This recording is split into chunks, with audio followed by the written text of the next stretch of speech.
Olá, galera, aqui é a Carol. A gente ficou com o capítulo 17, a construção do Estado brasileiro. Minha equipe é formada por eu, João Vitor, Giovana, Maírton, Raíssa e Vinícius. E tinha Anderson, só que ele desistiu, falou que não iria mais participar.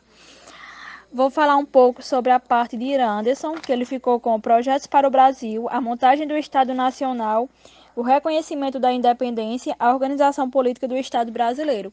Desculpe se eu errar alguma coisa, porque foi muito em cima da hora para me explicar, mas eu vou tentar explicar da melhor forma possível.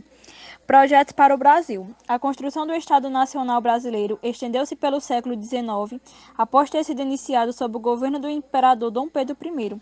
Esse processo resultou de um projeto político vencedor, uma composição entre uma fração da monarquia portuguesa associada aos proprietários rurais e os grandes comerciantes brasileiros. A montagem do Estado Nacional. O primeiro reinado teve início com a proclamação da independência, garantindo ao Brasil autonomia política. Adotaram o regime republicano, não sofreu alteração em suas estruturas predominantes colonial, como o escravismo, o latifúndio e o domínio político da aristocracia.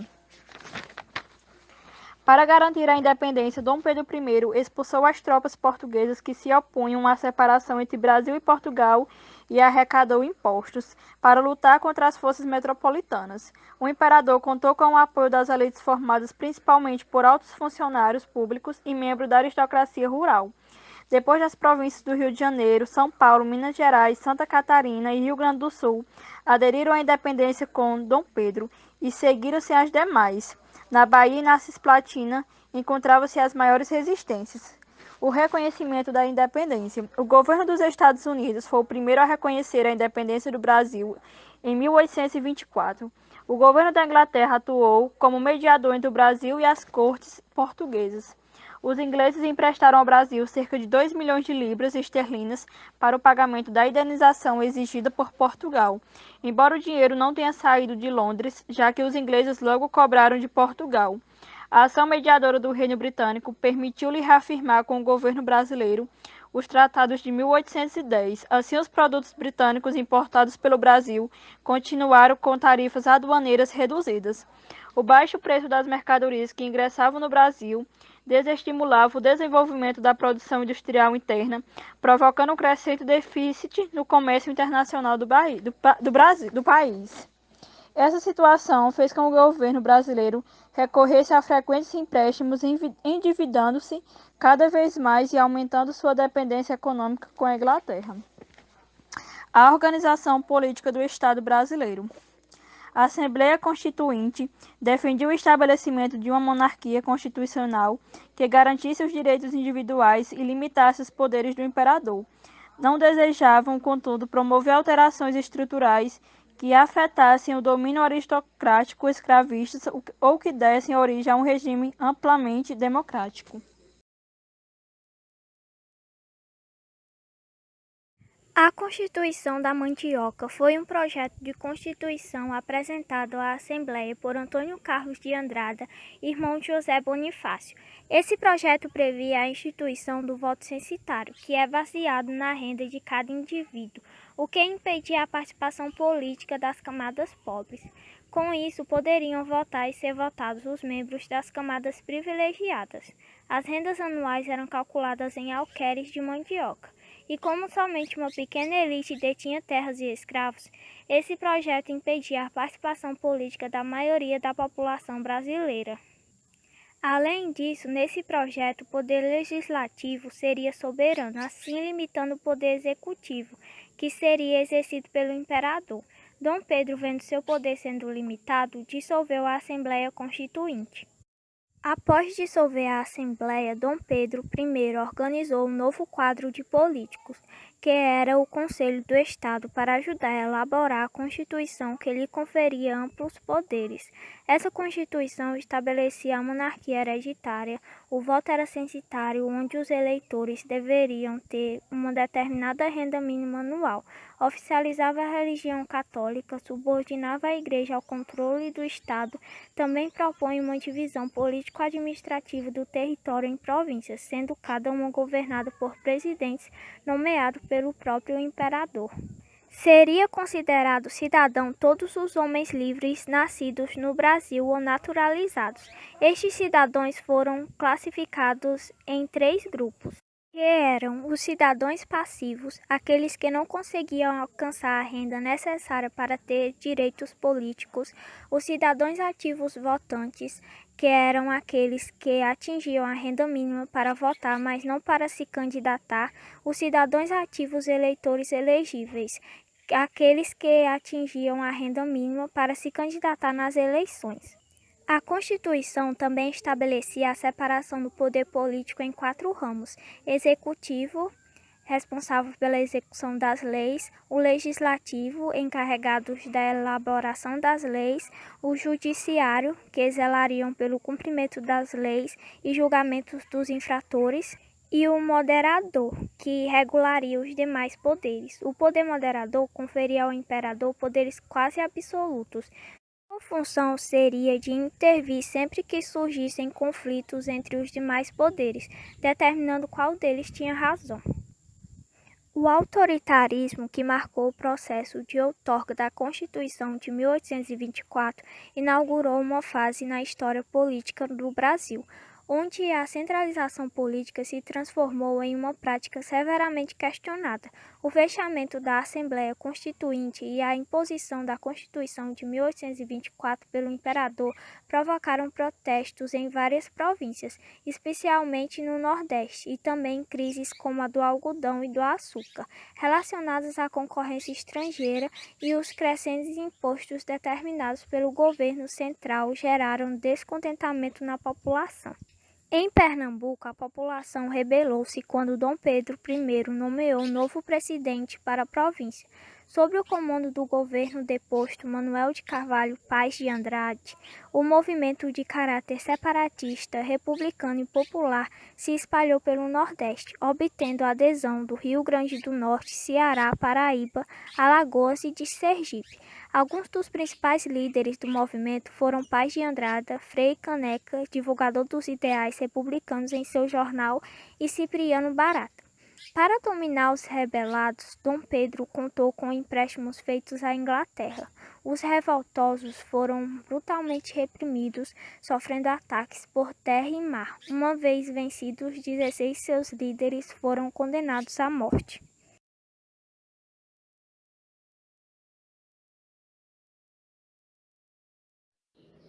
E aí galera, eu sou Vinícius e vou apresentar para vocês sobre o dia da abdicação de Dom Pedro I ao trono brasileiro. A abdicação de Dom Pedro I foi ocorrida em 7 de abril de 1831, que deveu-se a uma série de complicações políticas que também foram nascidas dos interesses de brasileiros e portugueses à época. Aconteceu em setembro de 1822, quando o Brasil foi proclamado independente pelo príncipe regente Dom Pedro. Seguiu-se então a sequência de conflitos militares e políticos no Brasil, que os objetivos eram assentar as bases do novo governo sob o regime imperial.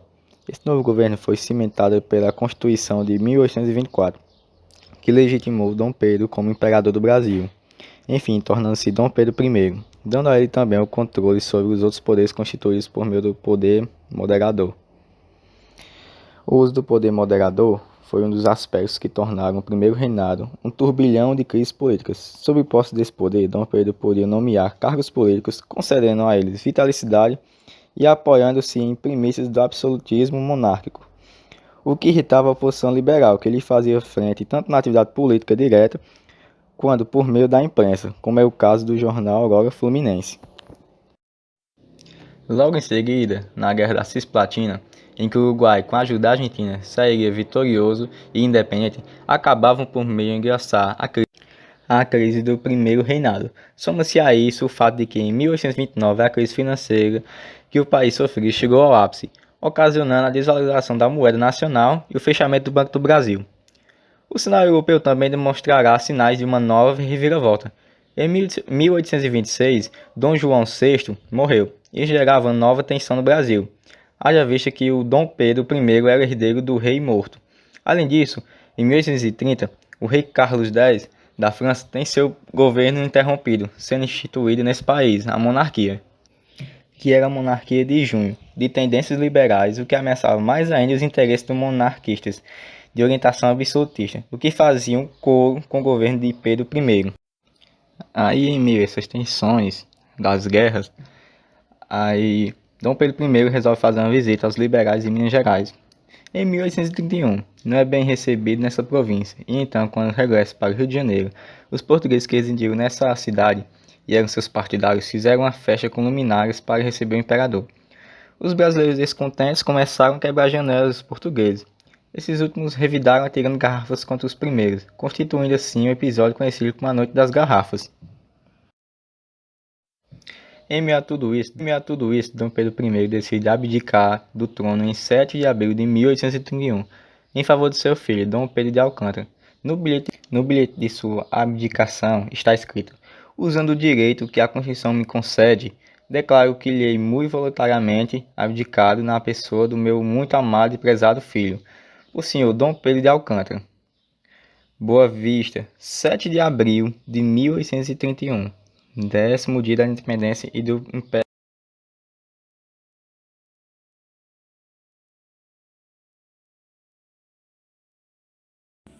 Bom, galera, eu fiquei com o período regencial.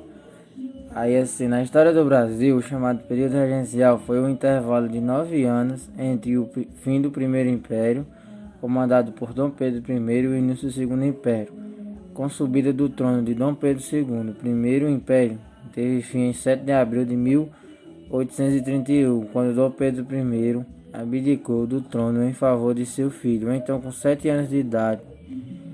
Como o sucessor era criança, a Constituição de 1824, em seu capítulo 5, ordenava que o comando do Império fosse delegado a uma regência que até a maioridade fosse completada, valendo ressaltar que a maioridade prevista pelo artigo 121 da referida Constituição era de 18 anos completos. A Constituição 1824 também previa que, caso o imperador fosse maior de idade, a regência deveria ser ocupada por seu parente mais próximo, é claro, maior de idade. Caso contrário, deveria ser formada uma regência provisória, constituída por ministros e conselheiros de Estado. Como não havia nenhum parente próximo de Dom Pedro II, apto a assumir a regência à época, deu-se início à chamada Regência Trina Provisória, que, por sua vez, tinha a missão de eleger a Regência Trina Permanente. Aí, o que era a Regência Trina? A Regência Trina Provisória foi composta por Nicolau Pereira Campos Vargueiro, José Joaquim Carneiro de Campos e Francisco Lima da Silva, e durou apenas 2 meses. Foram os regentes provisórios que cuidaram da parte formal da abdicação de Dom Pedro I, que saiu do país em 13 de abril, declarando Dom Pedro II oficialmente imperador do Brasil. Em 9 de abril, em 3 de maio houve a eleição para a regência permanente. Como mandava a lei, em 17 de julho aconteceu a efetivação do governo, composta por José da Costa Carvalho, Francisco Lima e Silva e João Braulio Muniz. Aí agora eu vou falar um pouco das regências únicas de Feijó e Araújo Lima. A regência trina permanente só teve fim após a eleição que determinou a confiabilidade do comando do Império a um só regente. Em 1835, isso foi estabelecido pelo ato adicional de 12 de agosto do ano anterior. Esse ato também possibilitou a descentralização do poder, dando mais autonomia a algumas elites provinciais, fato que desagradava a oposição da tendência conservadora e centralizadora. O primeiro regente a ocupar o cargo sozinho foi o padre Diego Antônio Feijó, que conheceu seu principal rival, Holanda Cavalcante, com 2.826 votos, contra 2.251 de Cavalcante. Feijó ficou no poder até 1831, quando renunciou ao cargo.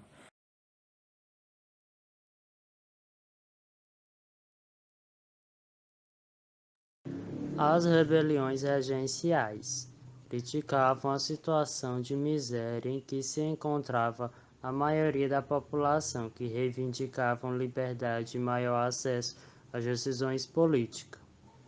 Dentre elas, a cabanagem. O movimento ocorreu na província do Grão-Pará. foi a divisão da elite local em torno da nomeação do presidente da província. Contou também com a participação de escravos indígenas da população cabocla ribeirinha. A revolta foi violentamente sufocada por tropas governamentais em 1840 e custou a vida de aproximadamente 20% da população total da província.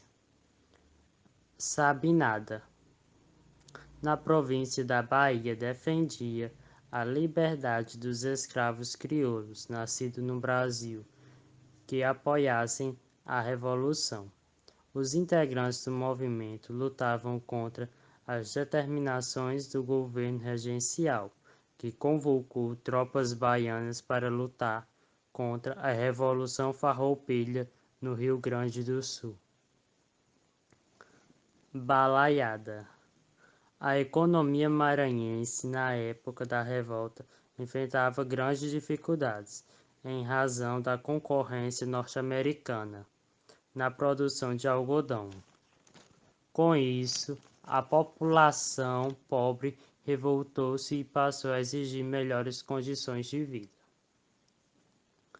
Farroupilha. A revolução foi uma tentativa de separar do Império a província de Rio Grande do Sul.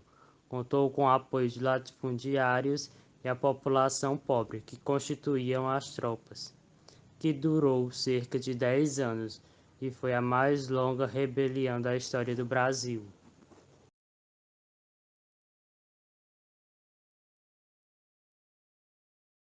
E aí, galerinha, aqui é a Raíssa e eu vou estar explicando aqui para vocês rapidinho sobre os escolhas dessa história.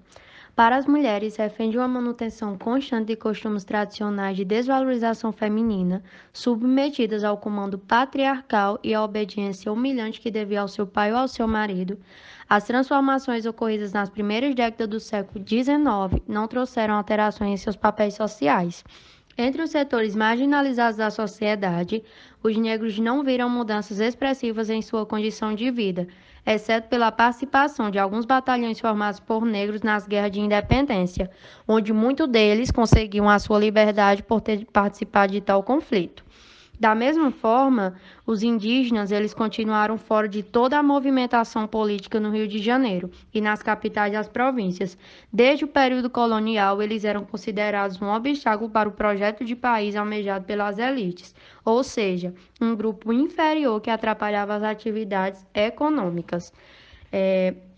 Com o crescimento da cidade, a figura do escravo de ganho ela passou a ser muito comum.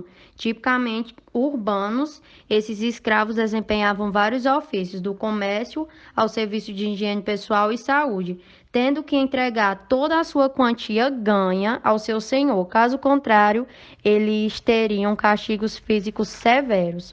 Então, o que a gente pode entender é que os excluídos dessa história são as mulheres, os negros africanos, né?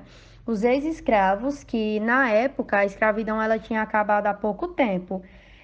E os índios, que eram os nativos da terra, que essa terra ela foi tirada das mãos dele a todo custo. Então, quando se formou aquela organização de Estado, eles ficaram sem apoio nenhum.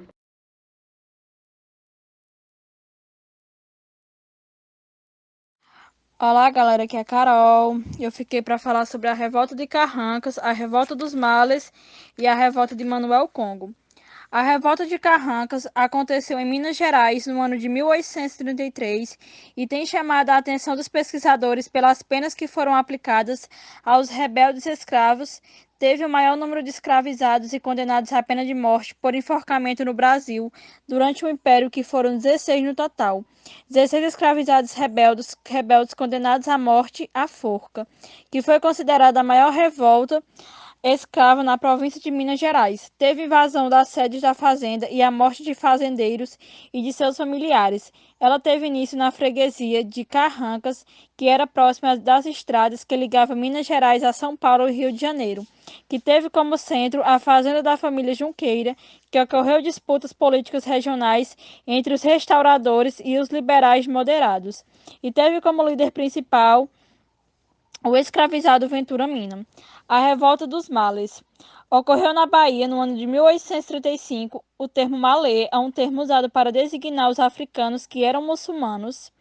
Eles sabiam ler e escrever em árabe e na preparação do levante os escravos muçulmanos lideraram diversos grupos de outras crenças. Se organizaram para tomar o poder e instalar uma Bahia só de africanos. E tem quem diga a quem afirme que um dos projetos dessa revolta era escravizar os brancos e os mestiços ou crioulos, que eram vistos como os cúmplices dos senhores, ou seja, eles eram revoltados contra os senhores, mas que um dos projetos deles, um dos planos deles era escravizar os brancos e os mestiços. E também não aconteceu invasão, saque nem atentado contra os senhores e as suas famílias. Mas mesmo assim, as forças do governo, ou seja, o exército, a Guarda Nacional, reprimiram essa revolta. Essa repreensão, ela estancou, ou seja, ela parou a adesão ao levante em Salvador, impediu que esses revoltosos eles realizassem o plano de chegarem aos engenhos e também impediu de libertar os negros da zona rural. Eles foram derrotados, foram reprimidos e que 600 desses africanos que aderiram a essa revolta, eles foram punidos. Alguns dos líderes foram executados, condenados à morte e os demais foram castigados publicamente com açoites, prisões e deportações. Revolta de Manuel Congo. Ela aconteceu nas províncias de Rio de Janeiro, em Pati dos Alferes, no ano de 1838, que foram mais de 2 centenas de escravizados que fugiram das fazendas daquela região. Eles enfrentaram a Guarda Nacional e as tropas do Exército que eram comandados por Luiz Alves de Lima Silva, que se tornaria o famoso Duque de Caxias. Esses revoltosos, eles foram vencidos após alguns dias. 60 desses revoltosos, eles foram condenados a receber 50 açoites diário durante 13 dias e a andar com ferros no pescoço sob a vigilância dos seus senhores. Manuel Congo, que foi o líder da revolta, foi condenado à forca e foi executado no ano de 1839.